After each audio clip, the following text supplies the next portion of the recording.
underground music scenes. We have Angela Ramirez, aka Spiñorita,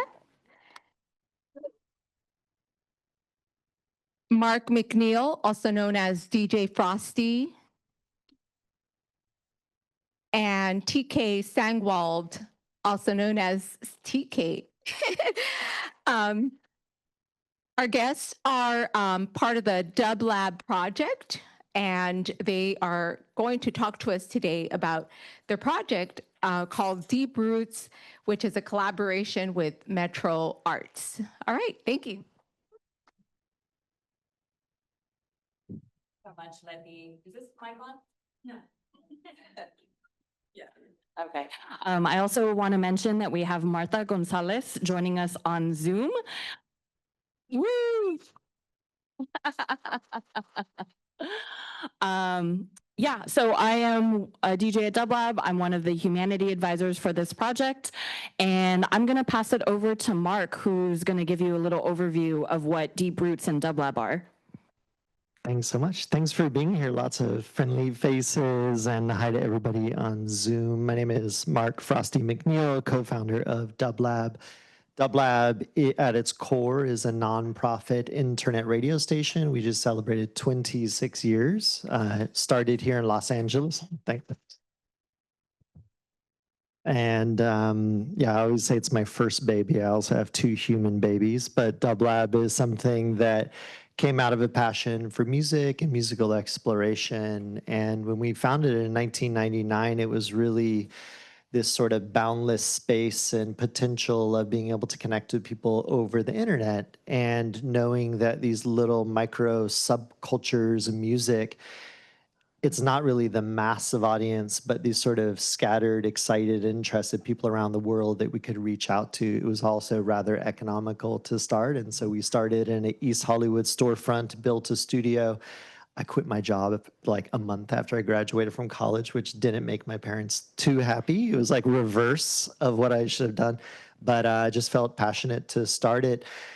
Dublab, when we started, people would always want us to click a box and say, you know, what's your genre? Are you alternative? Are you rock? Are you urban? Are you all these things? And none of them really made sense, because we wanted to really kind of spill beyond boundaries and erase boundaries. And so we coined this term future roots. And really that's been at the core of dublab, the idea of playing the newest music, often straight out of the studio, the first place that anyone beyond the music maker who's ever heard the music might be on the dublab airwaves.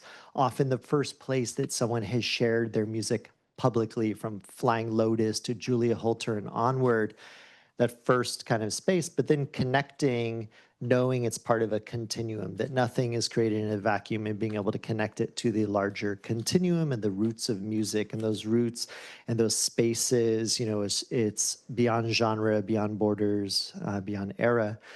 And I also think of dublab as an archive, and dublab is sort of, in a way, this informal archive, but we also try to be organized and kind of a living, ever-growing archive. So it's really important to be able to make the shows available. Gabe's a dublab DJ here in the place and doing amazing work. And so when people come into the studio and do their shows, we really try to archive these shows. So we have over 26 years of archives. And sometimes the moment calls for them. If there's an artist, you know, it's equally a space for a young emerging musician and an elder. You might, in the same hour, have somebody who's 16, you might have somebody in their 90s. And to be able to share these stories and these sounds that drive them is important. And, you know, often if somebody passes on, dublab is a place where we can remember them. I think of Art LeBeau, who was a dear friend and a supporter of dublab, you know, a space to hear what drove him to share music. And so also other radio, I think of this radio on the radio in a way, where we're kind of archiving other radio programs from lesser known and maybe more kind of equal grassroots, but things that might be endangered that we're able to bring into the fold of dublab. So the archival nature is exciting. And The Deep Roots series came out of a collaboration with our friends at Metro Art, and really an opportunity to tell these overlapping stories of Los Angeles. I'm not from Los Angeles. I imagine that some of you are, but many might not be. But I feel that it's a place that embraces people from the outside, and it's a place of constant rediscovery. I've been here 31 years and I'm always discovering new sounds. And so Deep Roots was really about these intersecting, overlapping music histories and stories, but also thinking of transit lines and the way that we navigate the city. One of the most exciting things about the program and the project for me is the idea of the different mechanisms of storytelling. We have episodes like, we'll go to the next slide, see the episodes. We've made 12 episodes so far. And we look at the first one, downtown LA's Punk Edge, and that's one neighborhood, one genre, and really one era. We have episode 3, the Crenshaw Continuum, and that's different eras and genres, but same neighborhood. In episode 9, Instrumental City, it's about the emerging beat music and beat scene in LA. Same genre and era, different neighborhoods. We have Wilshire Boulevard, LA's equator, that was spanning genres, eras, and the city, but really on a single street, looking at the street Wilshire that's really kind of cutting across the city and the different stories that emerge from one single street. Episodes too that might be one voice, like the Frogtown episode where Ruben Molina was talking about his personal experience, but also I think we're something fundamental in Mexican society today, mainly from the sense. Some were one voice, others were multiple voices coming together. So it's a very flexible form of storytelling. And perhaps and I want to say one thing. There's an episode, Silver Lake Industrial Strength Queer. One of the things I think of, like Errol Morris's filmmaking, that has actually changed the course of history, where it's, led to the release of an incarcerated individual, and things that where media and storytelling can actually change the present physical reality. Chris Cruz made an episode. Chris Cruz had a project called Queer Maps. It's an incredible mapping of queer history throughout Los Angeles. And he made this episode focused on Silver Lake and the queer history of Silver Lake. Somebody heard the episode and heard about the no U-turn signs that were on Hyperion Boulevard in Silver Lake that was a homophobic kind of trying to cut down on cruising in the neighborhood.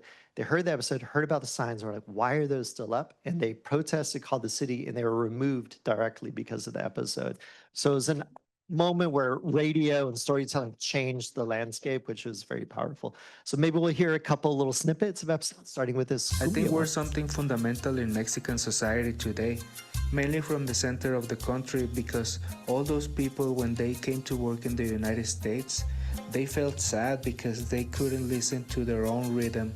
They had to listen to banda because they didn't have access to their own music. But because we came out of the cumbia music movement, all the people from the center of the country began to go out on the weekends. They bought their CDs, they bought their 6-pack of beer. They went to listen to their music. Then something that began to happen in all Mexican parties. They started with banda, with corridos. And then when everybody was feeling good, someone would say, "Hey, you poblanito, play some cumbias because we want to alegrarnos la noche." Then they would put on their cumbia CD, start to feel good, and dance cumbia from Puebla.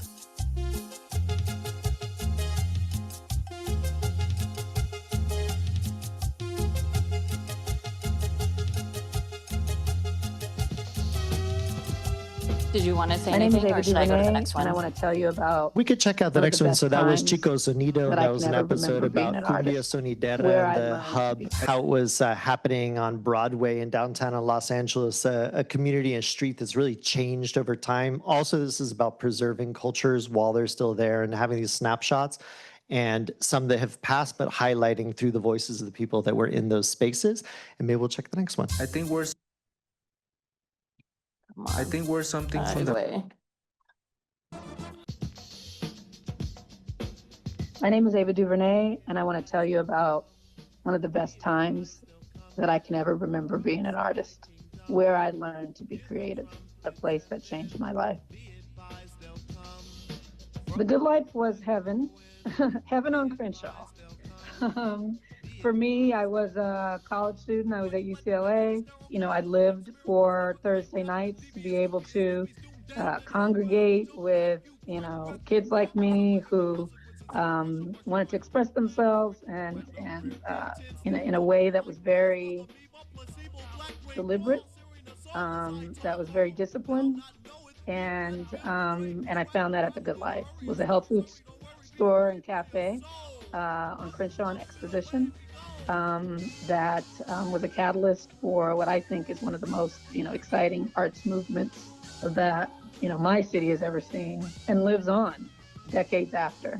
The Good Life's durability speaks to how powerful it was at the time that it was happening. So it's just one of the best times of my life.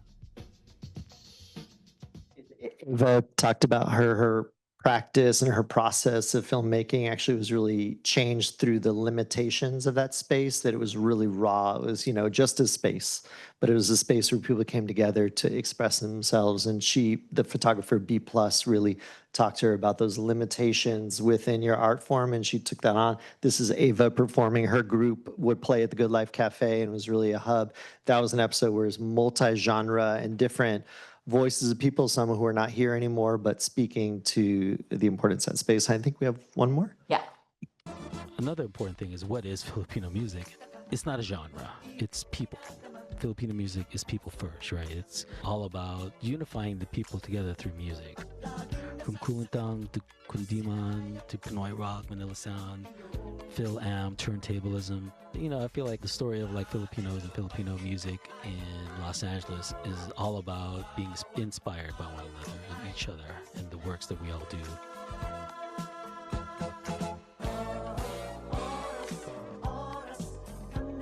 And the photo you see of the jeepney there. So this episode, Ana Luisa Petrisco produced this episode, and you see the jeepney, and that was the Filipino Worker Center. And at Union Station, we did an event. You'll see in the next slide, and invited the very final episode of the series is one that I'm especially, I love all the episodes, but that is about the Tongva sonic identity and going through, there's a Tongva performance.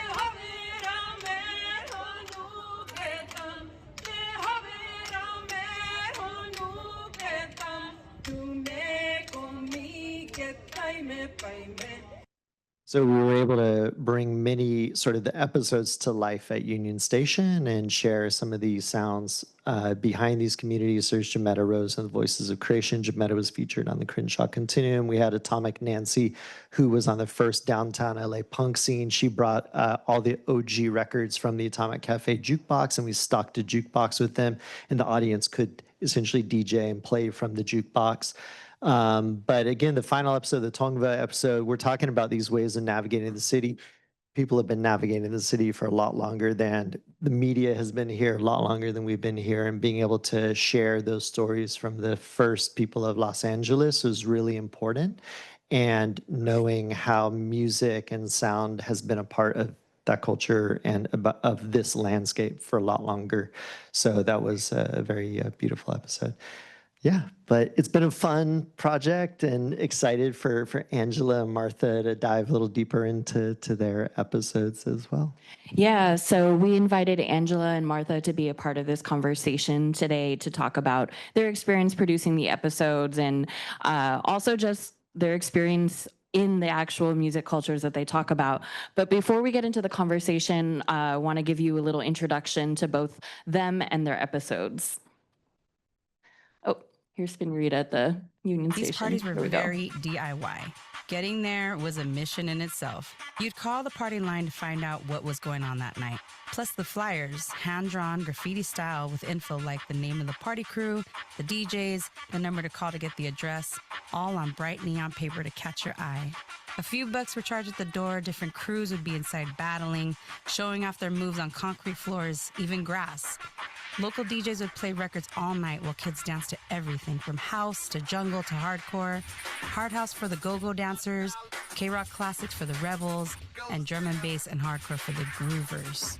And one of the most memorable things about this whole time was being surrounded by people of color of all backgrounds, being free to dress how we wanted, dance, and express ourselves without a care in the world.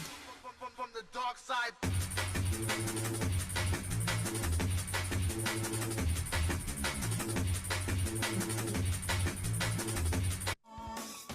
the LA I grew up in was really a different LA. It was an LA of solidarity. It was an LA of radical thought and liberation. It was an LA of interconnected communities, tearing down these false barriers, racial, economic, political barriers that have been put onto us. In many ways, we've been slowly conditioned to think about art and music as solely as commodities. And we had just spent 5 days of experiencing art and music in a very different context. The more we got out there, the more success we had as a band, the further removed from community and community practice I was feeling. And so something had to be done. It's like the process of a common ancestry, of having ancestors and becoming ancestors, seeing that we're part of the chain, that we're part of the flow of humanity. We don't own any of these things. We came here, we were created, we were given the gift, the miracle of life, this journey. So we shared it, we learned as much as we can, and now we're passing it on. So that gives you a sense of the episodes that Angela and Martha worked on.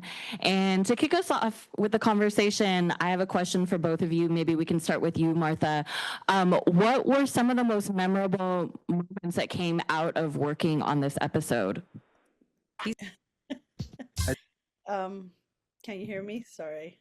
Yes, we can hear you. Okay, well, first of all, thank you so much for having us and for doing this and for even engaging in this kind of work, and especially for Deep Roots. And with the dublab. Well, I had what was most memorable for me was sort of like, I was thinking about this as Frosty was speaking, and just like the amount of work that it took, right? Like the labor behind forming some of these shows, because I just remember you guys being really just staying on top of me, right? Like, hey, have you gotten this yet? Have you recorded this person's questions? And then some of you all did as well. And so I know it's a lot of work. It's like herding cats, and especially people like us. And our episode was called One Band, Many Movements. And because we're all doing separate things and connected to the city in various ways. And so I just remember the amount of labor it took to get everything together. And that was, I think, that's very commendable to you all. And but also, the final product, finally listening to it and being like, wow, the beautiful sort of editing that happened and how you put the story together, and not just the different interviews, but how the soundscapes you all also include beyond that, right? Like hearing the city behind the songs behind the conversations and things like that. So that was very gratifying and fun to listen to back to. Thanks, Martha. And yes, shout outs to the memory workers, because this is definitely a labor and a labor of love. Martha, I agree with you 100%, 1,000.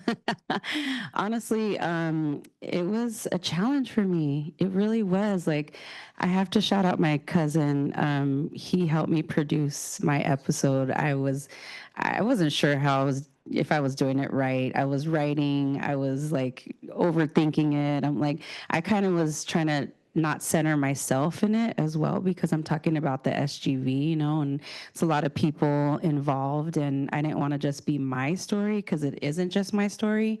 So I was having a little bit of anxiety about that, but like my cousin was helping me out. He does podcasts, and so he was reassuring me, like, you're doing fine. He'd read my script, reread it. He would help me like get to the level of energy while I was reading it, because I'm a DJ, and I've done things like this, but not on this level. And I appreciated dublab for staying on it. It was during the pandemic, so we were navigating through that hard situation. And I was so happy to tap into those memories. I try to, talk about it so much because that's why I'm a DJ, is because of these memories.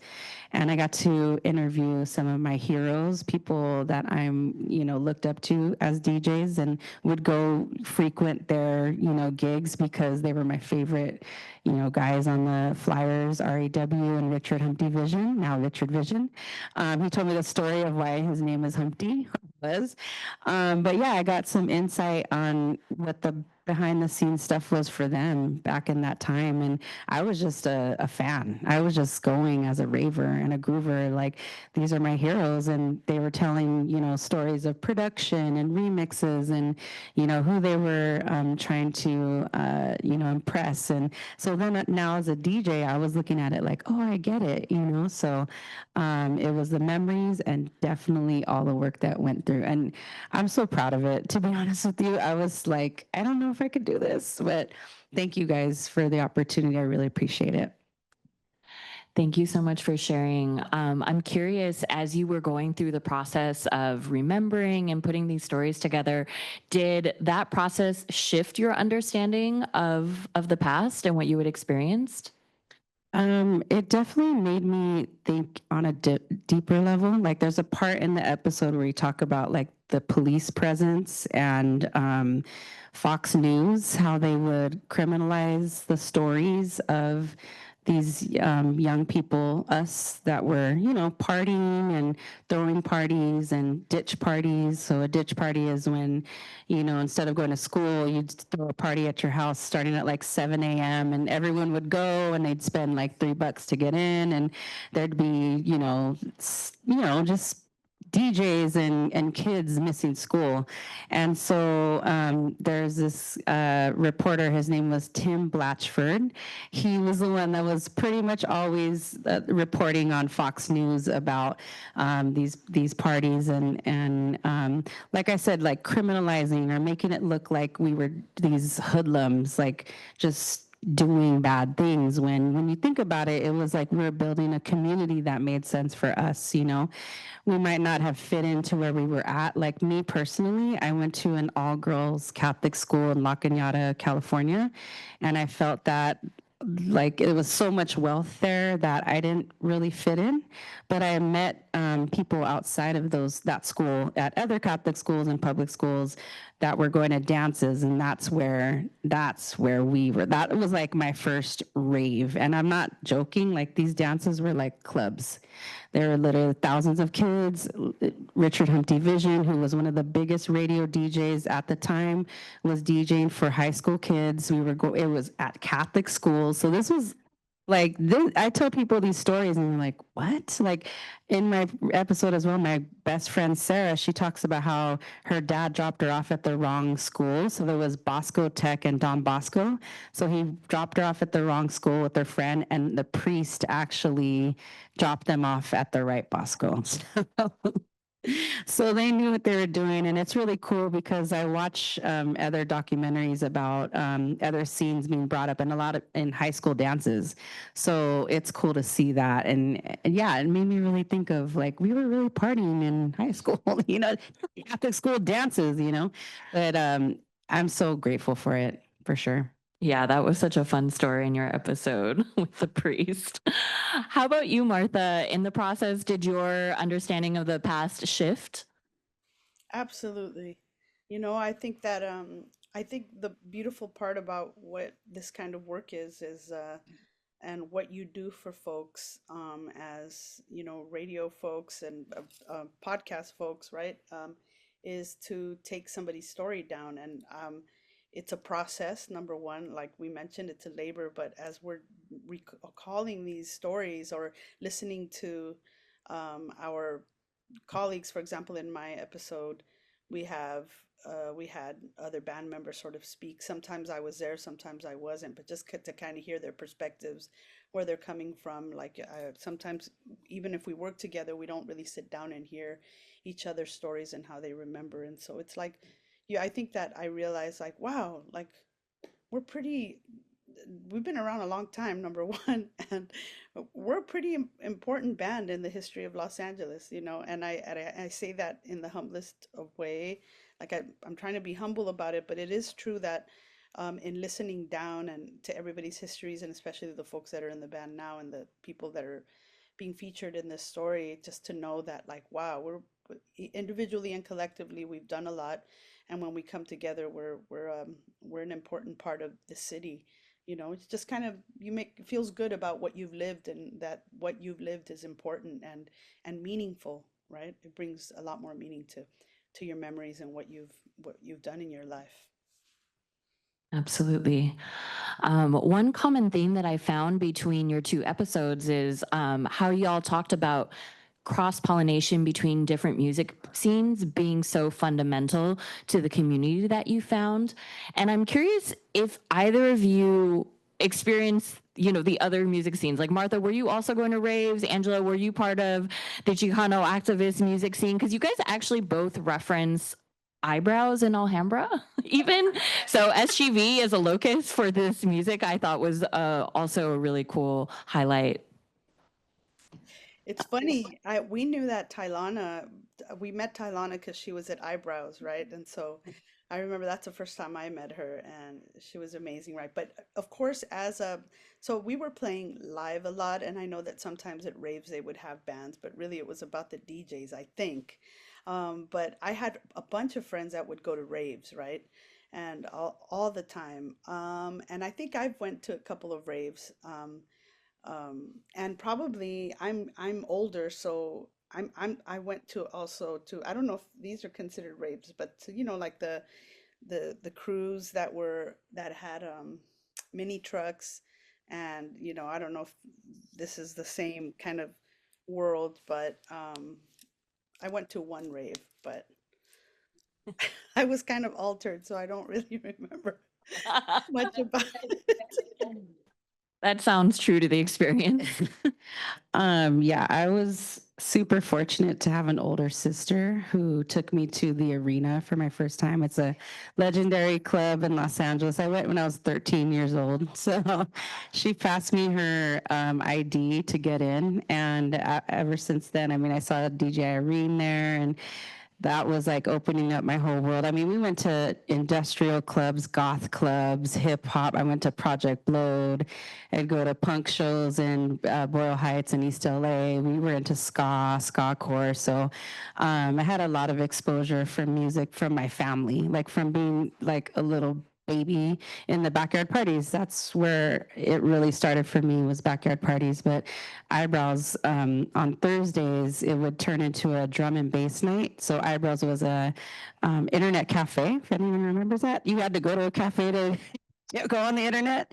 And so they shut down and let us take over, and it was amazing. Like, it was our thing. I'd meet up at my brother-in-law's house with my friends, and then we'd walk over, and it would just be an all-night thing. So yeah, we're very lucky in LA, the scenes of music we've had, especially in the 90s. Music fostering this sense of community and belonging is also such a common, powerful thread throughout both of your stories, you know, both spiritually, politically, creatively. And listening to it, I got a sense of nostalgia, even of like, ooh, like I was kind of there, but not really. Like, I wish I could have experienced that. But I'm curious if you guys are finding that same, or where you're finding that same sense of community and belonging in present music communities or creative communities. I'll say there's definitely some events and parties that hold it down for sure. Nowadays, one that is off the top of my head is Hood Rave, thrown by Bayway and DJ Kita out in Los Angeles. It reminds me of old raves, like people dress to impress, you know, in a way of like their own self-expression. It's not like, oh, I gotta get the best, hottest thing. Like, they're just like, when I walk in, I'm like, wow, that's beautiful, you know. Our friend Nestor too is a like younger generation, fostering community in Whittier and San Gabriel Valley as well, which I truly love to see, because I also am older, and it's good to see that the next generation, I think that's what always happens, it gets passed down, to generations, and I find that it's helpful, especially right now, the world that we're in, and that's kind of where I look for community. Beautiful. What about you, Martha? Yeah, I mean, I'm part of music's of practice, right? Like so, like fandangos happen all the time in these pop-up spaces, from community centers to like the Eastside Cafe to like the in Silmar at the Achuchas bookstores, or just other spaces here, more institutionalized spaces like Plaza de Cultura y Artes and places like that, right? So but other than that, like, there's still, I mean, LA is a music city, right? We have so many spaces we could go to on any given night to listen to music, there are so many performers. I feel like there's so many more women performers now making great work out there playing. There's a whole new, of course, a whole new generation. And there's never a lack of where to go.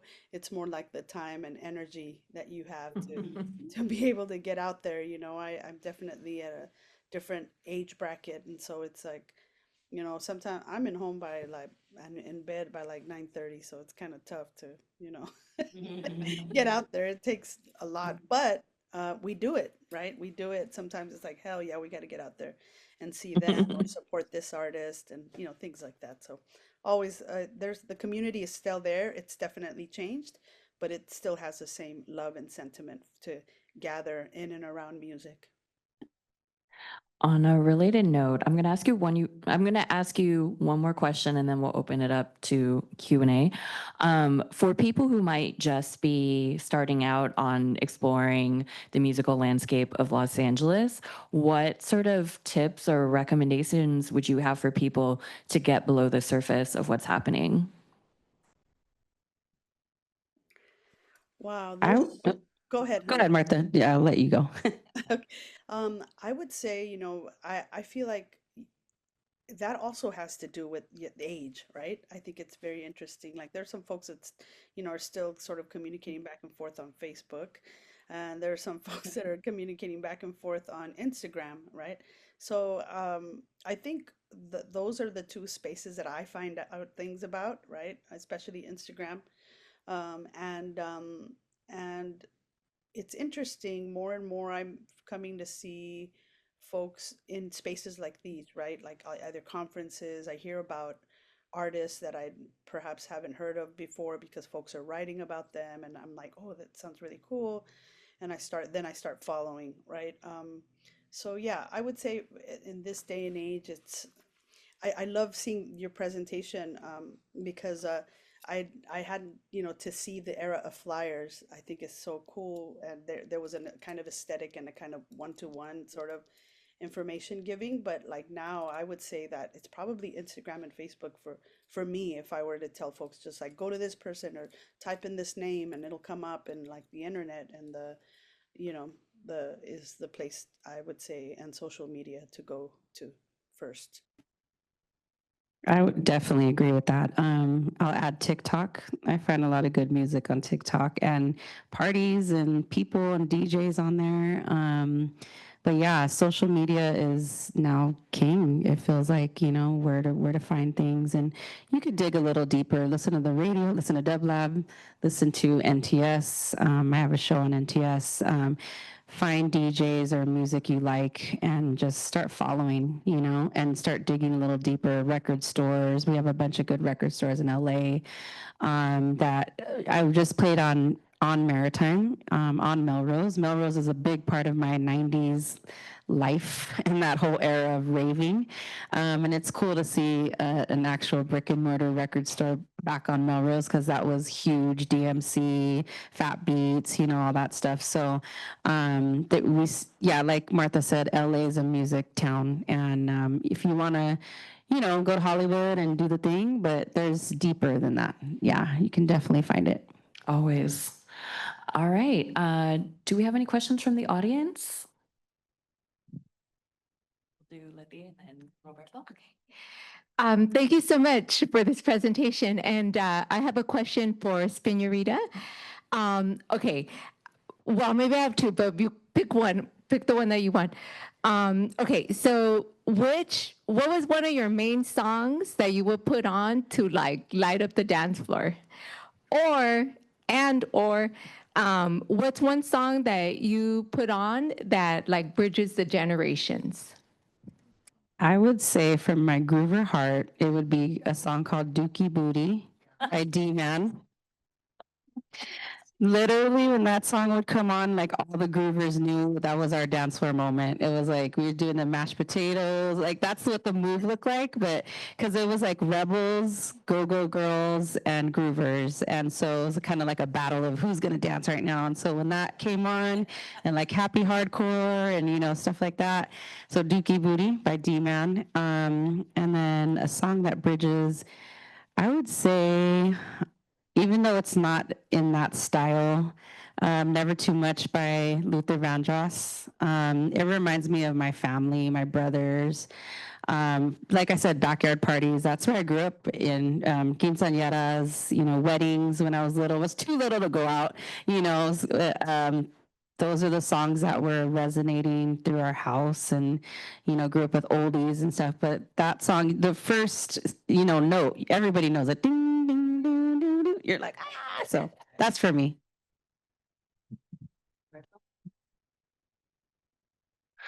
Thank you all. First thing, great presentation. This is all awesome. I did have a question early on in terms of the amount of work and lift it takes just to launch an episode, and you spoke about that a little bit. But moving forward, as you're collecting all these great stories and great histories and building an archive, what is the effort and what does the work look like to maintain the archive and maintain all these great stories? I guess first off, the idea of storytelling, we're all storytellers, but we're not often given the opportunity. And some people are kind of self-starters in that way, but everybody's got a story. And I think that, Martha and Angela speaking to, the vibrancy of youth culture and the importance, and that Fox News might say, all right, these are hoodlums, but that's where music culture is created. And this continuum, part of it is telling and justifying the stories of those youth and encouraging people to tell stories. Some of this, much of the series was during the pandemic. And so it was also sort of an archive of our experience of being social, I think. And we were kind of static and thinking of what were the spaces that connect us. And so just thinking of what are the interesting stories and who are the people who are the holders of that knowledge and the community connectors. So we would reach out to different people and really kind of open it up to conversation. What story do you want to tell? And then the encouragement of, well, how many voices can we involve in this? And the answer sometimes might be one, but that one voice might represent many. But lots of recording and lots of just, being able to, Angela sharing a script or sharing a recording, or Martha, talking to the different band members, and we'd listen to recordings. And so each one of them would sort of develop at its own pace. We had a bit of a schedule, but at the same time, we were trying to be gentle with ourselves, to make the right stories. But some of these were recorded on voice memo on phones, especially the more kind of crowdsourced episodes. We'd give people instructions and say, here's how to record a decent quality voice memo, send it to us. Others were recorded more in studio settings, were scripted. And so everybody was telling the story, we hoped, in the most authentic way possible. And those could be many different ways. And then we pieced them together to share them. The archive is, exists in many different spaces. I'm really, for me, it's important to have this sort of multiplicity of ways in. And so we have a website, deeproots.la, but we also have it through dublab, and we have it as a podcast, and we have it through Metro. And so I think decentralized networks of archives are really important, and that, anything is susceptible to change. And if you're putting everything on Mixcloud as a streaming platform, could be a minute where they flip a switch and say, it's all gone. So with dublab, we keep our own archive, but we also have archives all around. And sometimes our listeners or the archive, we've actually lost shows in our archive, and then they've come back to us through listeners who have archived them. And so for me, it's very important to like have those stories out there. And then we also have dublab Spain, Germany, Japan, Brazil. And so it's sort of encouragement of people to express themselves and tell stories. So for me, it's like, how do we just spark people to do their thing? And I think we're at time. Thank you so much for coming and joining us today.